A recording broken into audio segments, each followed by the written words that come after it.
Muri yeZimbabwe mangwanani nhasi tiri munzvimbo yeBorodhero mune chitiko chinoshamisa zvikuru chaitika pane muroyi abatwa adonhera pamba pevanhu.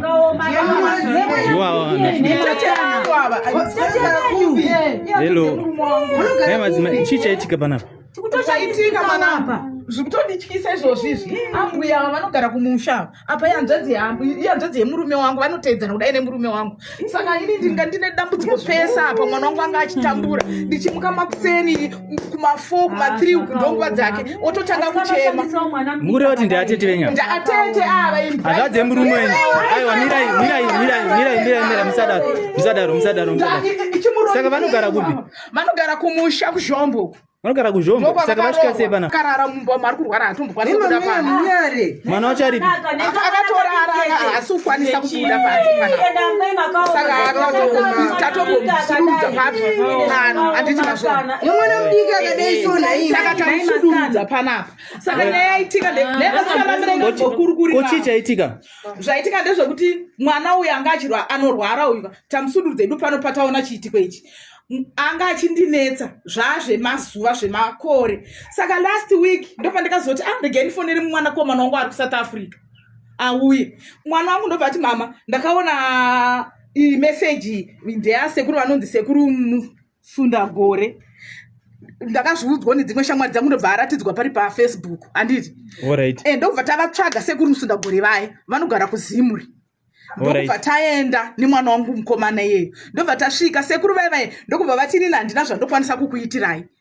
Asi zvandokwanisa kukuitirai ndikukupai hoko iyi. Muende kunobayirira, munobayirira kupamba penyu vakati padziri 4. Ndobva kuti munobayirira kona nekona nepagedhi. Imwe yacho munobayirira kuseri kwechi. Kwemba. Kwamamugara muchiona mwana. Saka atete ava mati vanonzani? Atete ava zara vanonzi Justina. Vane masahobo. Iwe tarisa kamera. Justina. Muri kutsvagei panapa? Kanyama.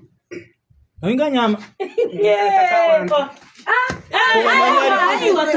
Mira. Kwa mwenye ari? Vada kudya mwana wangu. Kwa imasara sisi. Saka mwana wangu ndiye nyama.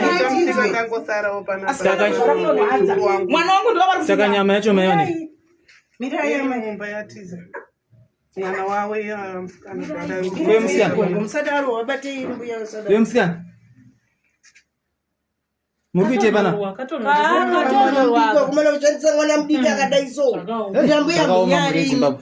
Kumana manje mtoro. Kwari kuri komana akakudze apa ina. Ndishedze tinofonera sekuru vauye ndopita. Rudira mwakuno. Wafonera sekuru here. Vaizoita vachiuya. Zvakaoma. Asekuru vatandisvike kuko. Vatichi? Atandisvike kuko. Koenda? Hanzi vanouya kwandakatangira nyaya dzangu. Handisi kufara nazvo. Saka vanhu havacharamba vari panapa. Saka muchaita zvekuita sei? Mukutsvaga transport kamuita sei? Vakwanise kuuya kunokuseka. Mudhara ina handisi kufara nezviri kuitika. Munoti nechitiko chakadai? Kutadza kuenda kubasa. Ndatoti choyati panapa baba hapana iye ndiye atoba baba. Vapfugidze. Saka ndoita sei? Handisi kufara nazvo. Vapfugidze chitiko. Kwanisa ndovaita seko vana.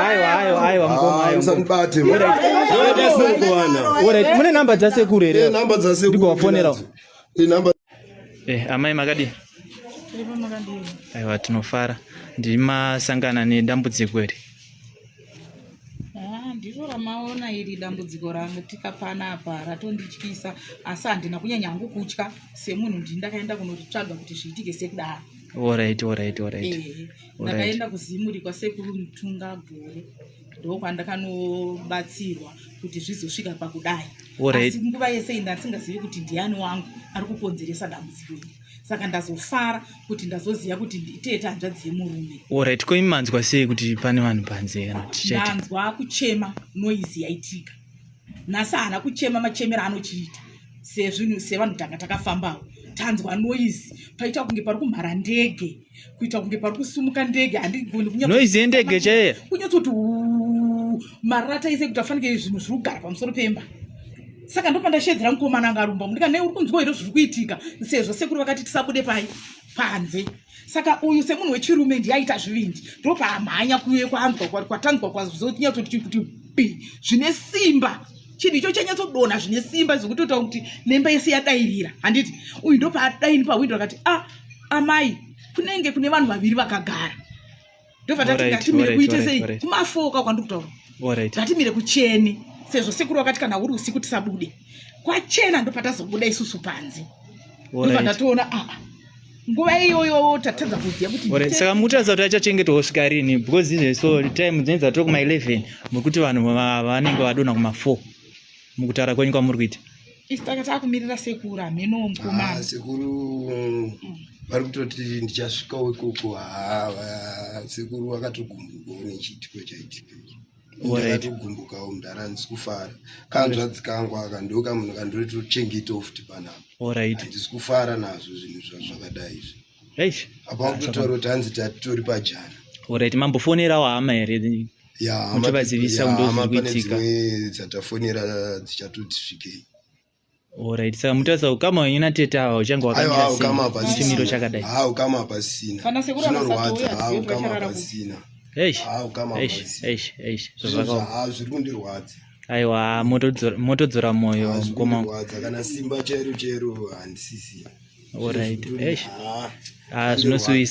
zvinosuvisa mukoma wangu aiwa zvabatwa muroyi toimba kuti mwana anoita zvakanaka takutomirirawo sekuru ivo avava kuti titoramba tichivafonera kuti sekuru zvinhu zvezvi zvamakatipa zvezvi zvaita bwezini ndakatozvionawo pafacebook ndakati ndikanombotsvaga munhu ndopandakapamha mafoni amo Alright.